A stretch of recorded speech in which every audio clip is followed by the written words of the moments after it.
So thanks for coming. So this is a different talk from the usual AWS provides.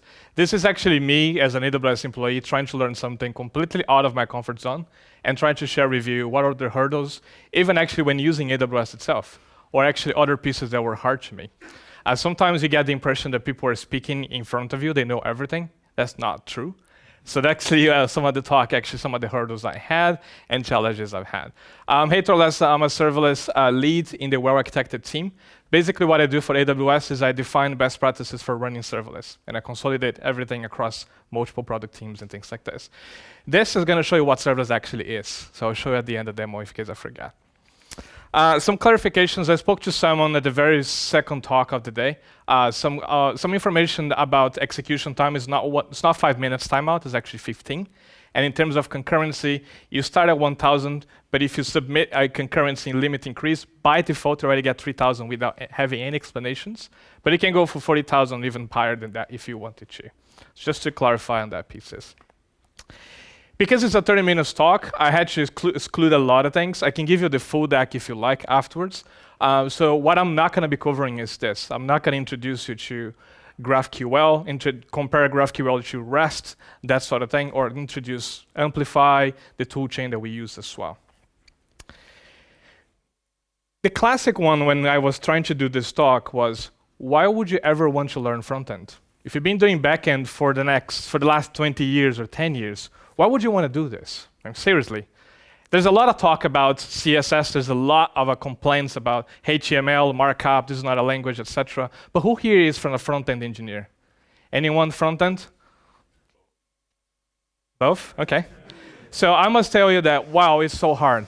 So it's really hard.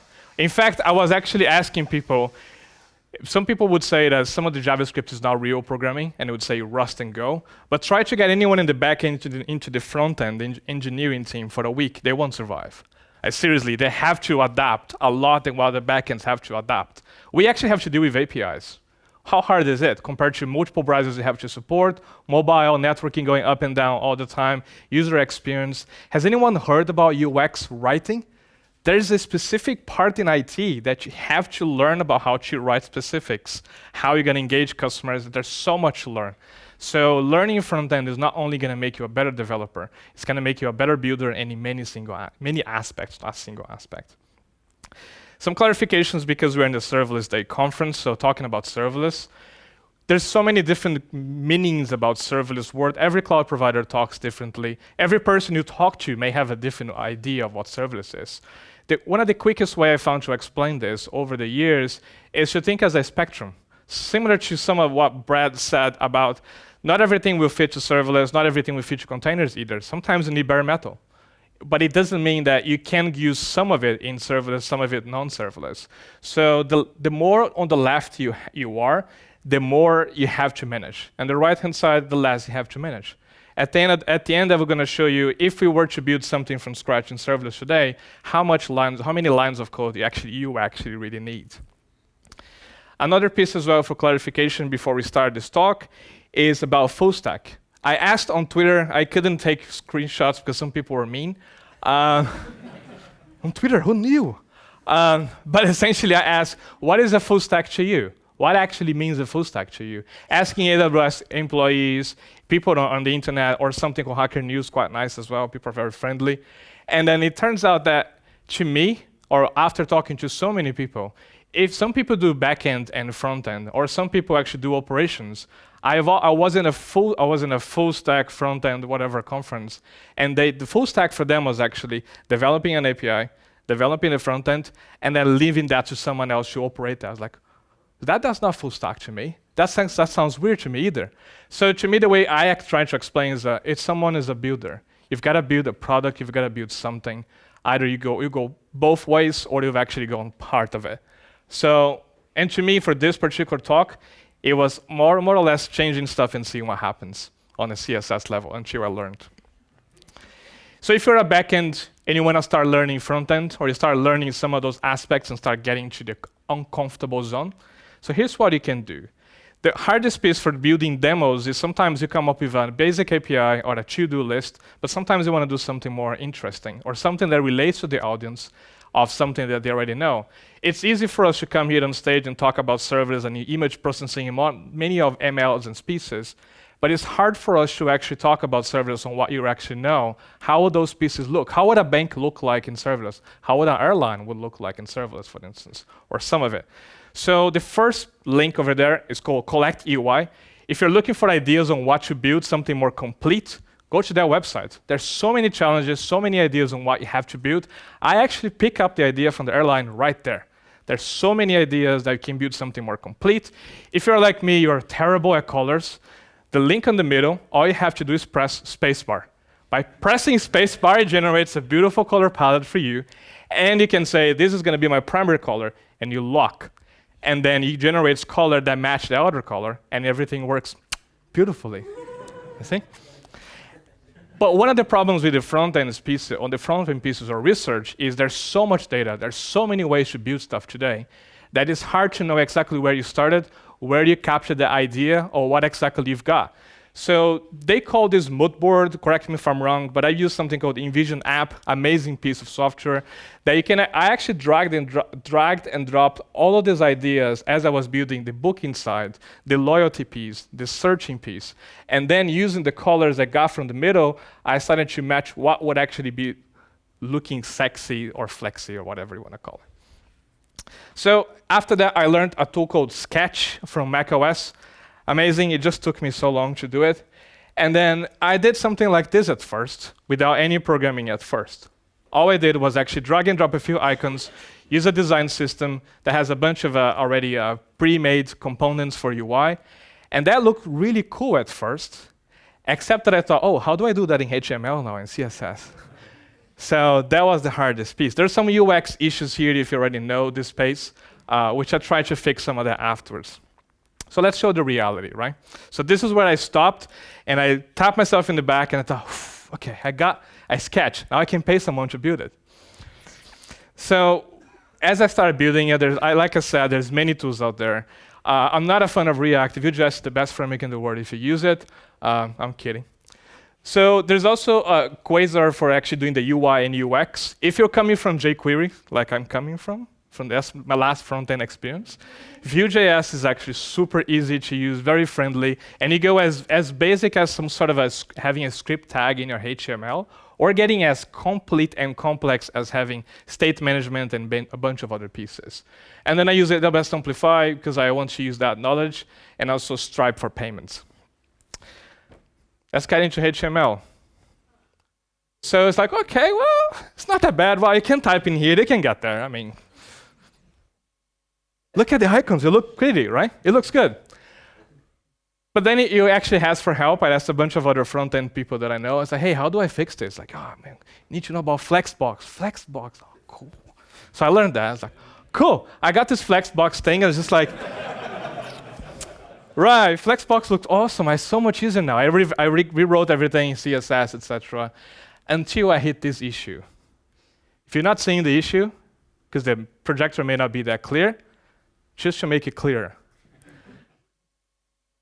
So that space over here, it took me about 5 hours to figure out why. If you're complaining about your YAML indentation, come to the front-end world. Seriously. So when I got here, I was asking web engineers inside of AWS, like, hey, what could possibly be wrong here? They look at the code, couldn't see anything wrong. And it's like, yeah, I don't know either. So because I don't have a lot of time to explain to you, the first icon on the top is the flight is taking off, right? Taking off. The other one is the flight is landing. So when I wrote the icon name, just to render that, I wrote as flight landing. But the icon name is flight land.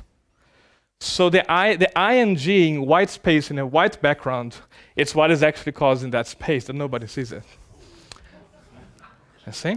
Cool, right? And then you get the realization that CSS is actually pretty cool, and it's something that takes a while until you get it, though.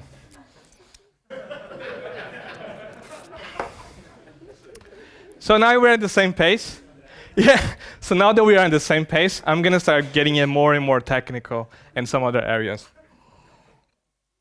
But right now, I have to tell you, I actually love CSS now.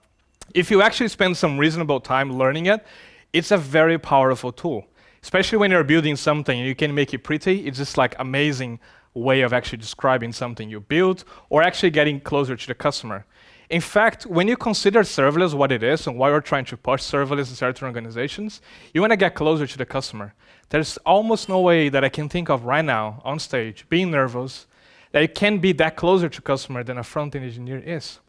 You are directly dealing with the customer all the time and thinking about researching the customer, the way they think, the way they behave, their actions and everything.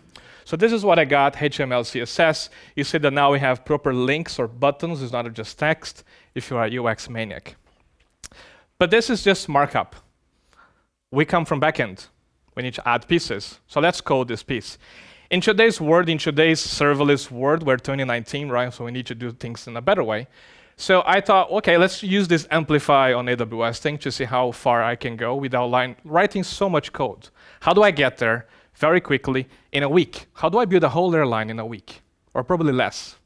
So first, I added an authentication. So install this airline. You install the Amplify CLI, and you Amplify init, which initialize a full stack project. And you say add authentication or auth. That will add all the infrastructure you need for OpenID authentication and things like this. The next, you have to do the UI piece, which is a high-order component that you import from the library of Amplify, and you say Amplify Authenticator, and you can pass some customization like sign-up fields and things like this. Otherwise, if you just want the basics, that's it. Now I get sign up, MFA, reset password, everything already encrypted, and a bunch of things already in place. All good practices in about 5 minutes. Right, so we now have Cognito on top of this. So let's continue that one. The next is the API. You come from backend, right? If you were to code an API today from scratch, how would you do it? Would you code everything using Python, Go, Rust, or would you start from a data modeling perspective? I started from the very basics, just having a JSON file where I could have a catalog and I could have a booking and a loyalty data. You can see that at the flat data, I was very excited about getting as specific as I could. Later, I started to remove my scope and start removing, I need to finish this thing here, right? And then because you have this JSON and you have an idea what a flight looks like, what a booking looks like, and what the loyalty looks like, the next thing you do is I could transform this into a GraphQL type, which looks almost the same as JSON. How do we still turn that into an API? Well, with Amplify, you can do the same GraphQL type, and you can say @model, which is a GraphQL annotation. This is open source, so you can change this to run any database you like. In this case, it uses DynamoDB. By doing @model like this, and I disable subscriptions for security reasons, I don't use it, that will create a create booking, list bookings, get booking, and update booking for me, including all the sorting, pagination, and listing as well, without any code whatsoever. But that's not good yet. That's not good enough yet. Let's get better to this. Because we're dealing with relational data in some sense, the booking has to have the data from flight. I don't want to store every data in a single place. I could do single table, but that's not my favorite piece. And here I have outbound flight, which has a flight data, which represents, the type flight represents the flight data. The add connection basically have another DynamoDB table. So I have a flight table and I have a booking table. Every time I query the booking data, and if I select the outbound flight, it will go to the flight table and get the data and merge everything for me. Again, yet I haven't coded a single line. But this is not secure yet. We're talking about getting something as close to production as possible in this talk. We're not doing MVPs at some point. Next is you want to authenticate that. You don't want to have every user, every customer to see every person's bookings. So what you do, you say @auth, and you say allow the owner to retrieve its own bookings, or allow anyone that's in the group or JWT claim admin or an agency or anybody else. And I can go even further and say only allow the owner to only read the data or this field or something else. But that's okay, but how do I call this from the front end? Well, the AWS Amplify client will automatically introspect the GraphQL client, a GraphQL API, like many GraphQL clients do. You generate all the code from each list and queries and create, update, delete, etc. And then all I have to do here is I have to say only show the bookings that have the booking status confirmed, call the API, job done. I have the front end integrating the API already with authentication, secure, and no passwords, nothing stored on the client side. If you're coming from the front end, that looks like this, and you're very familiar. If you're not, you're kind of a know microservices, I hope, at some point. So I try to mimic what I know about microservices into the front end by creating multiple components. That's what they told me. It's a good practice. And every component there, every state or component within my front end is talking specific to their API. Loyalty, get loyalty data, booking, and so forth, and so forth. Behind the scenes, coming from AWS, that looks like this. You have AppSync, managed GraphQL Server. You have a resolver, which is any compute that you can run. It could be Lambda functions, or in this case, it's automatically done for you. And then this will fetch the data from DynamoDB. Okay, so that's a start. We got some basic HTML, now fetching data from an API, but there's a lot that we have to do yet. So the second thing I thought was, I need to add some data into the front end and add some data into the flights database, right? Should be easy. Except, how many airports do you think there are? Any idea? Like more than 50,000? More than 20,000? Okay, wow, really? Okay, so roughly about 40,000 airports. So I thought it should be easy, right? I just need to filter the data, only search for international big airports. And then I will get that JSON file, put it into the front end so I can quickly do autocomplete search and also add into the database. How bad could it be? Could be easy, right? Except there was 32,000 lines of JSON just to get that autocomplete piece. So the next piece we did was, well, let's pay for that flight. How do you do that?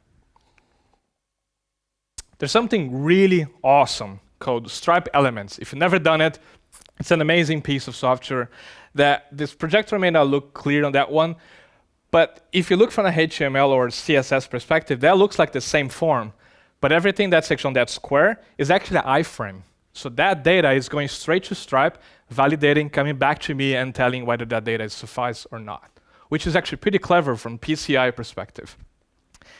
And they also provide you a library that gets all the data from that form, tokenized in a proper format, and then you can send that token to the backend to do whatever you need to do. Charge the customer, refund, whatever.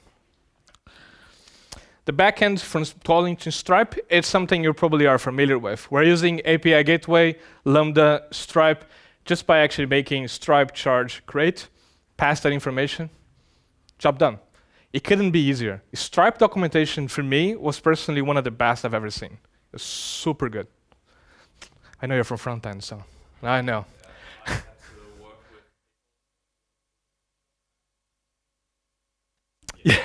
Yeah, Stripe. So from that basic stack, that's what we got. And here, that's where the conflict started. Because I was discussing with some of the front-end folks in Serbia, and they say, well, that's why we stop. I mean, we got some of the basic operations, but if you ever come from an ops background like I do, I care a lot about how to operate something this big in production afterwards. So from here is an extra mile that you could take. It's not something you normally would do on a day-to-day basis. The very, very, very basic, something you can do in 2 clicks, is having CI/CD. Point to a GitHub repository and get that off your chest. Get at least some of the basic deployments, deploy the single-page application, invalidate the cache, do custom domains, TLS cert, all these pieces you normally would do feature branch deployment, atomic deployment, that kind of stuff that we all know, right? Day-to-day-ish. But then you need to start thinking about tracing as well. There's a lot of movements, there's a lot of pieces moving around, especially when you start using serverless functions, a lot of managed services, and it can be hard sometimes to make sense of what you have, what happened, what was actually the business context, who called who, for what, and why. And so this is not the whole picture, this is some of it. So if demagogues work on my favor today, I would try to show you the real tracing today because it doesn't fit into a PowerPoint slide. But then you also have to think of something else. We only talked about backend operations per se. You also want to tell the business what are the common business metrics, how do they stack, how many customers are performing well, do they have cold starts, are cold starts actually impacting the customer's KPIs, that sort of thing. So I've open sourced, I can share with you the link afterwards if I run out of time. I've managed to create an easier way for you to create custom metrics asynchronously in your functions by just doing one line if you're using Python. Other languages will come later next year. And then the next piece is about structured logging. You want to change your logging library to, at the very least, spit out some JSON. So you can use either CloudWatch, you can use Loggly, you can use a bunch of other platforms that allow you to search across the JSON keys. Tracing is awesome, but it's sampled. It will sample a percentage of your requests. So you need the logging to actually make sense of certain things and also create metrics of this. So at the same library that creates custom metrics will also help you if you know Python. If you're a Python developer, come see me after me. I can give you beta access to this. Just one line, you get all of this. You get structured logging by default for Python functions as well. But this is not good yet. We need to improve. What else do we need? We need a correlation ID, right? So if you're doing structured logging, you need that correlation ID somewhere. There's many places you can add that piece. I've done specifically in the front end. So as Amplify makes a call, or the client library makes any HTTP call, should that be a GraphQL, should that be a REST API, I generate the correlation ID from there, and I keep passing that around across multiple services as well. There's also a trick, if you are using X-Ray, you can use X Amazon Trace ID and a particular format, and we will honor this and keep passing that around. But there's something else missing, which is quite common. We keep telling customers you should load test, but we barely sometimes show you some of the load tests ourselves. We barely show you what some of the optimizations you could make and what would they turn out to be. We did all of this airline in 14 hours, by the way, so it's trying to compress all that in 30 minutes, so I know there's a lot of information. So this is one of the cold start discussions that we always have, or at least we used to have 3 years ago, not so much anymore. In here, I'm trying to load test about 60,000 requests-ish to that airline, creating multiple bookings, 40,000 flight data, flight routes to different places. And then in here, we actually, when we run this on Twitch, we wanted to show you 2 cool tricks that almost everyone misses when you go in serverless in production that you could do. By tuning the Lambda function memory, you get much faster startup time. But it could also mean that it could be cheaper as well. The faster startup time, the faster execution time, the less you pay. But also, API Gateway by default, if you use it with SAM or CloudFormation, they use at edge type. Edge type means you're going to have always a CDN on top of our API Gateway and then calls your backend. If you change to regional, we remove the CDN, unless you already have one CDN. Otherwise, you have double CDNs, Akamai and CloudFront and API Gateway. Don't do that. And you also get HTTP2 as well by default with regional API. So just by doing these 2 simple tricks, there's a lot more that we're doing at current PR, pull request to this project, we got that result. That's the P99, which means 99% of the time requests were better than this. This is what they were calling about cold start. This is what reality looks like. Okay, so let's piece that together. That's theory, right? Let's talk about architecture. How did that look like now? Because now you're airline experts, right? You know everything about it, at least some of it.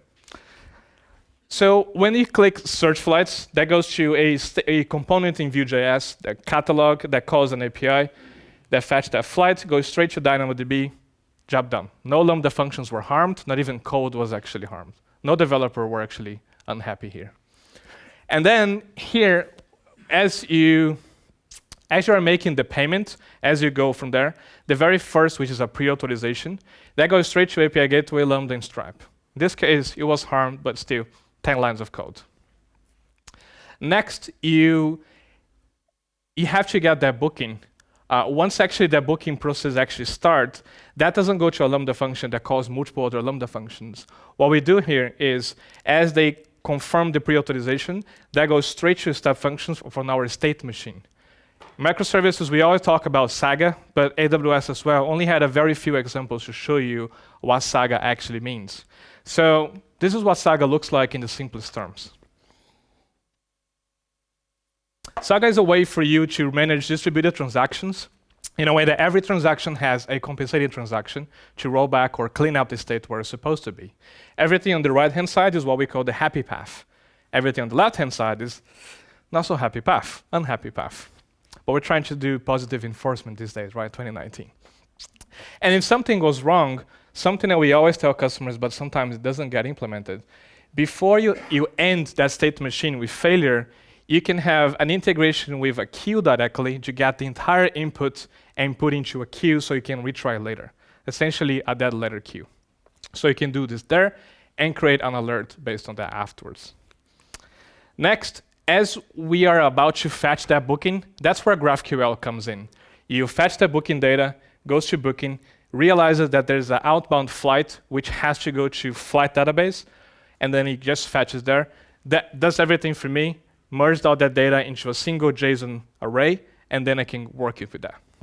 The best part of this, GraphQL allows us to avoid overfetching or underfetching. I only get the data I actually need to build that booking view. As you've made a successful booking, you need to earn points. And by earning points, when you go to the loyalty, that goes straight to AppSync and API Gateway. We always talk about security practices of making sure they have a stronger security mechanisms between service-to-service communication. This example is using IAM, highly strong cryptographic way and hashing way of doing this.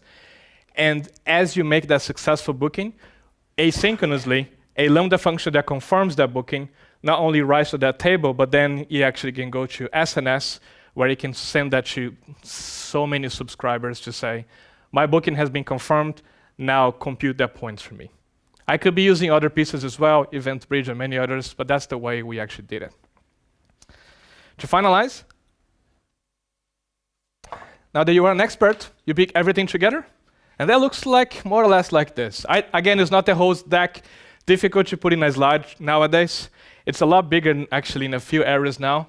As we go to reInvent, that's going to be, there's a lot more best practices we're going to put into it.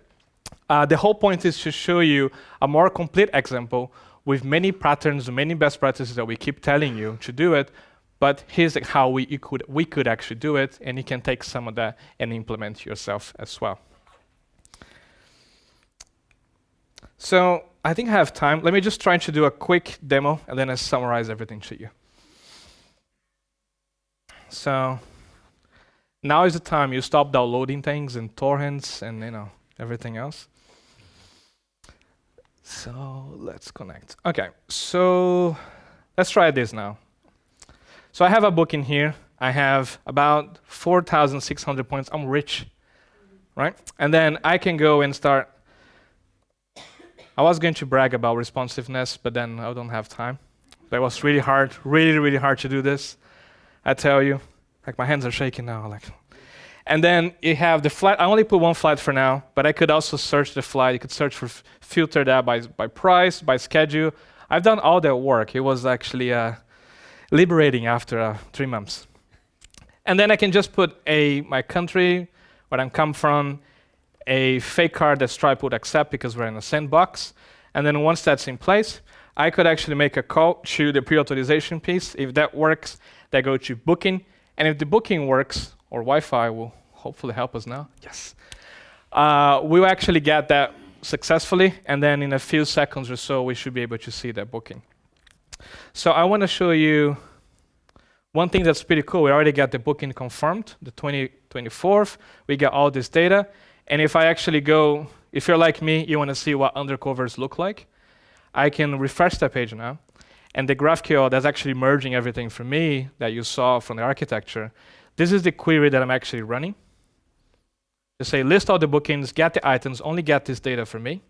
And then the response from the GraphQL that goes to both DynamoDBs at the same time looks like this, similar to what the JSON you actually saw it before.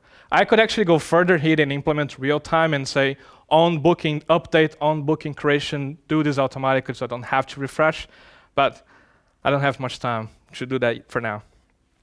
And if I go to my profile, I should be able to get more points, which I got 500, which is obviously, who shouldn't pay for a flight, 500 euros to go to Madrid?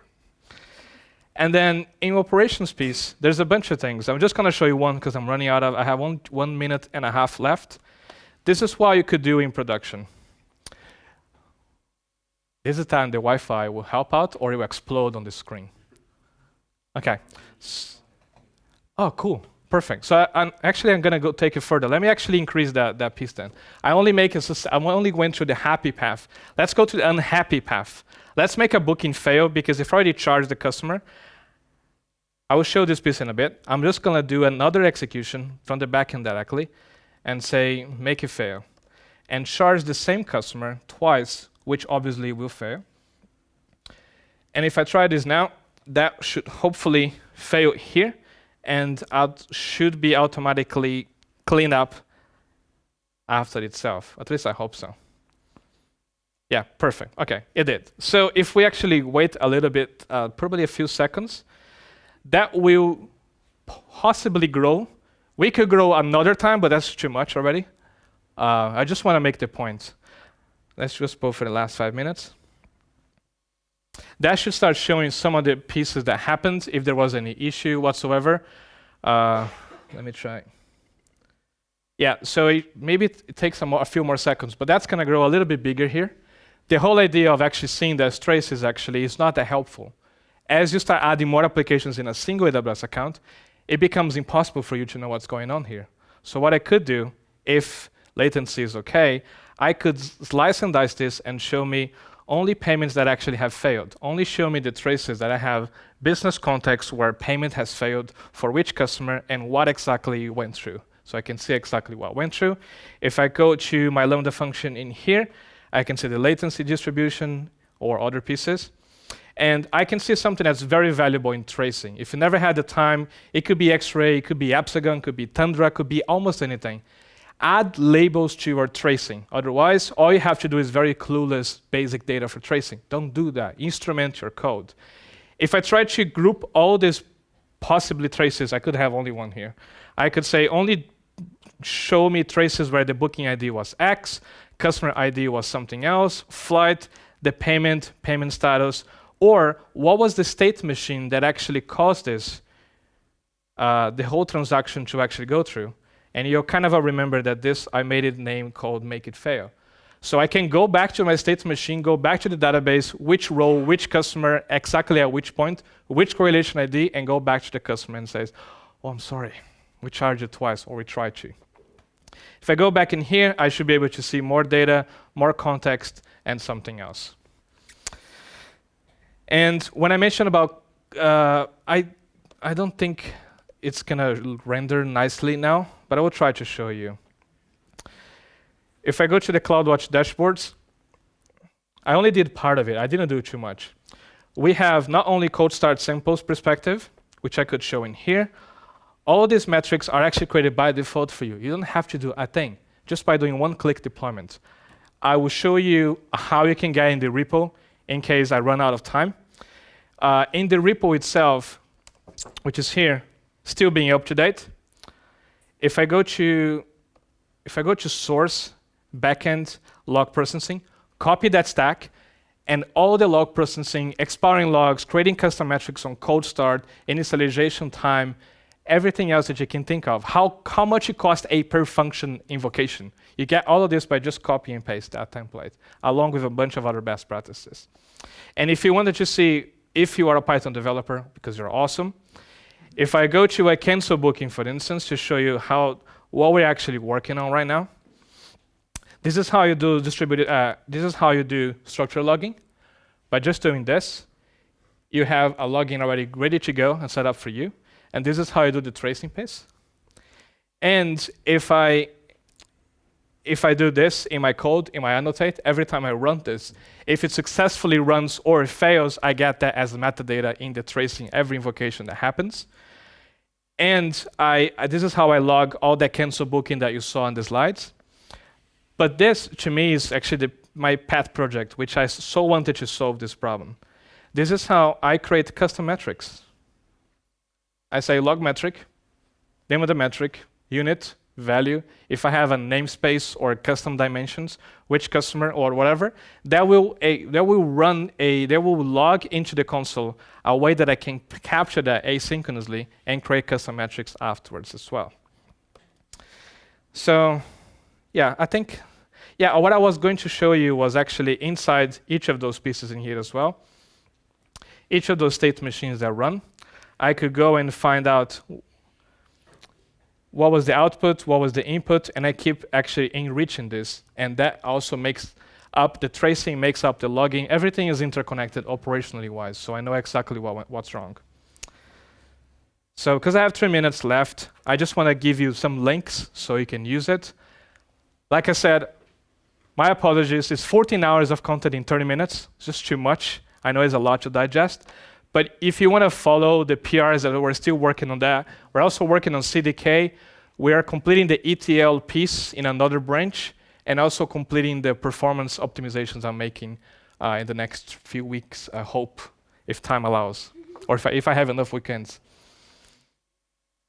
So this is the project. Feel free to, yeah. I think we're going to be sharing slides. Yeah? So I will not then. I'm kidding. To summarize, you can code all you want, but this would be kind of how you would do like serverless today, right? You could barely need to do any coding whatsoever. There's some coding you need to do for an operations pieces, but very, very unlikely you're going to need all the pieces.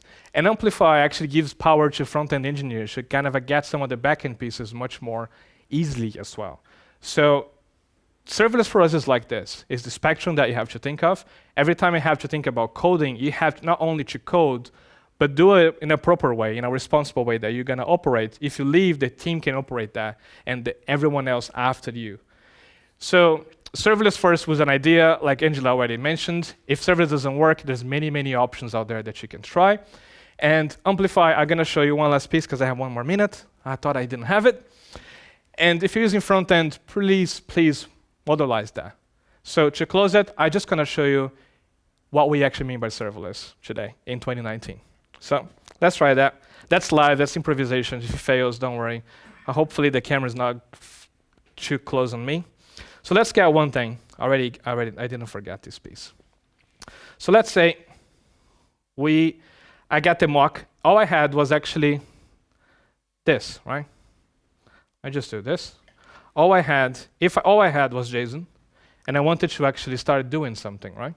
So let's try this. So what we're going to do is we're going to change this to GraphQL, and then all I'm going to do is something like this. I'm just going to say something like this. This is going to be an ID. For now, let's just say that the flight number actually is going to be an integer. The currency is going to be actually a string because it's euro or something else. And then if we actually do this, we can say type flight, and we actually get this piece here, right? If we want to turn it into a database with this, we're going to get us a create flight, update flight, booking flight, etc. If we want to do authentication as well, we could say something like this, and we say, actually, only allow the owner, or allow another service-to-service communication. Or what I could also do is something like, you know what? I think airport name should be a full text search. That should be Elasticsearch. That shouldn't be DynamoDB. So when I search that field, that should be Elasticsearch. Or to be more blunt, like Angela mentioned, there's a lot of people using scams all over the place, and this by default uses scan, which we don't want. So how would you create a global secondary key, a proper way to do it? Well, I can say, I actually want to do, I think it was actually something like, I think it's an array. And I can say, actually, for departure city and arrival city, right? But what if I have something even more complex? I'm talking about compound use cases. I could actually do something like this, where I could have another one, and I could say departure city, arrival city, and I don't know, I'm just gonna flight number. So when I search now, this is gonna become a hashed field in my DynamoDB without you even knowing how to do the best practices, without doing any of these things. And I could also say, to be more specific, I could say, actually, I want you to call this a query field of fetch by flight schedule number. Then this will automatically create a query and also change all the mutations to do in the format that my database actually expects. And I didn't code anything, so that's what servers looks like today. Thanks for coming.